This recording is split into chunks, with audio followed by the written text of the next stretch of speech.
And as the investigation unfolds, the community is still trying to process what happened, and that includes children who were inside of the school who saw and heard things that no one should have to experience. Our Brian Bose talked to one child who is still trying to make sense of it all. Brian, good evening to you. I can't imagine at that age trying to comprehend the things that she witnessed. How is that student doing?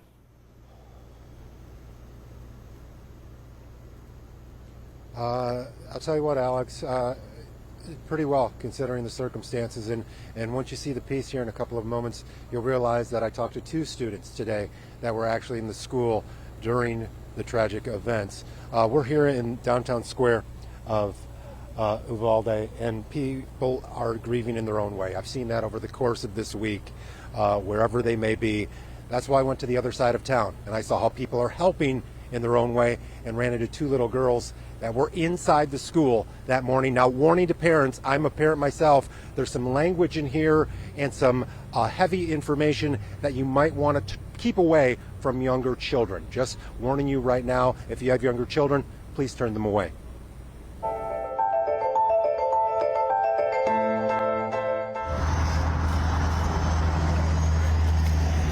Eight-year-old Kinsey Garza Cortez is just pitching in, letting people know there's free food here in Uvalde. Do you think all these people are stopping because of your pretty face?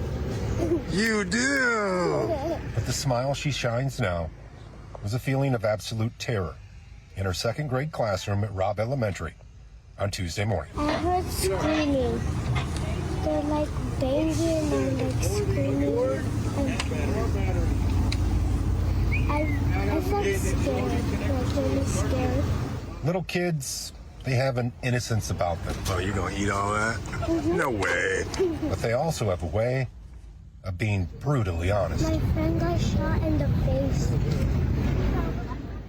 Hard to hear, isn't it?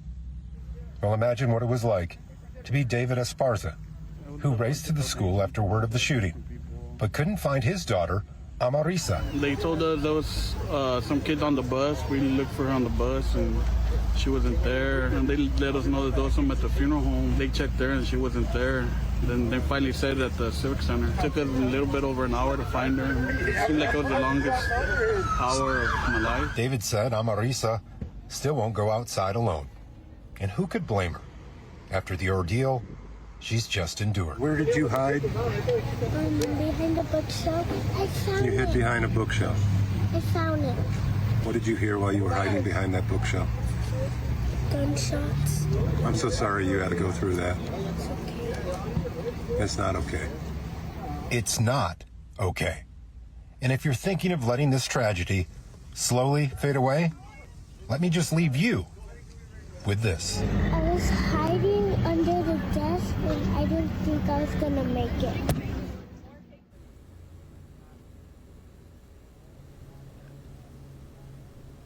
I listened to that story again, and as I listened to that story, I tear up again. I put that story together. It took me about 3 hours this afternoon, Alex, and I just can't get over how strong, first and foremost, those two little girls are, how dedicated their parents, their families are, but I cannot stop thinking about what they went through. Those kids get to go home tonight, and their parents get to tuck them in bed.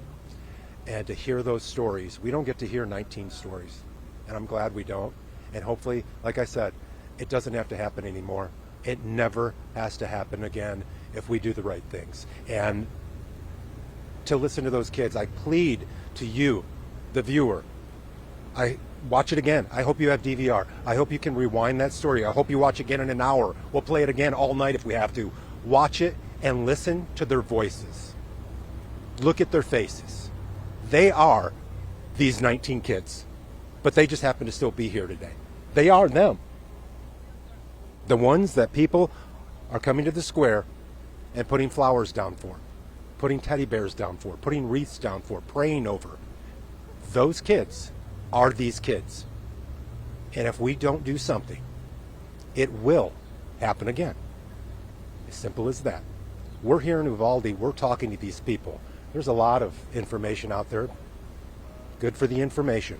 But I will tell you, I sat down with those two little ladies today, special, special girls, and I looked them right in the eye. I listened to their voices. I talked to their dads. Don't let it happen again. Make sure that you as a citizen, make sure you as whatever you may be, a father, a mother, a brother, a sister, a child, don't let it happen again. Don't let me come back or go somewhere else and talk to those little kids that made it and mourn over the ones that didn't. Alex, I have no idea where we go from here, but Brian. I know we have to raise up our chest, take a deep breath, and be strong. I am struggling with words right now, just simply hearing the little girl, the fear in her voice that she didn't think she was going to make it. It's hard to hear as a mother-to-be and you as a father, but it's important that we share these stories, that we have our viewers understand the severity of what happened. It's hard, you know, it really is. And I just pray that the families find some sort of comfort You heard it in as her they voice, grieve Alex. the kids that they lost, and for the children who survived, that they can somehow recover. I feel so bad that you're crying right now, Alex. I feel bad that I'm crying, but I'm glad we're crying. I hope people at home are crying. I am hope too. everybody out there remembers what that girl said. She didn't think she was gonna make it. No more filters. No more filters. Listen to the kids. Listen to that story. Listen to the ones that were there. No more filters. This happens in our country and it's gotta stop. No more filters. We'll show it all, we'll tell it all. You need to see it, you need to hear it, and you need to remember it. I'm sorry. Brian, Back to you, Alex. Brian, thank you for that story. And of course, we do want to continue to remember all of the lives that were tragically lost on Tuesday in Uvalde. 21 lives, 19 children, and 2 adult teachers. These are some of the images that we're able to show you, the pictures of these sweet, precious babies, these 2 teachers who gave everything and just did their job that day. We want to say their names. We want you to remember and honor the lives taken too soon.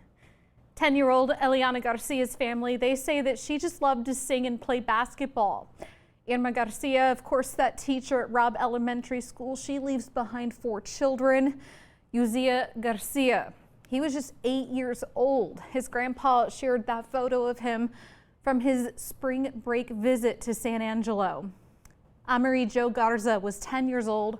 Her classmate says the gunman shot Amerie as she was trying to call 911 to get help.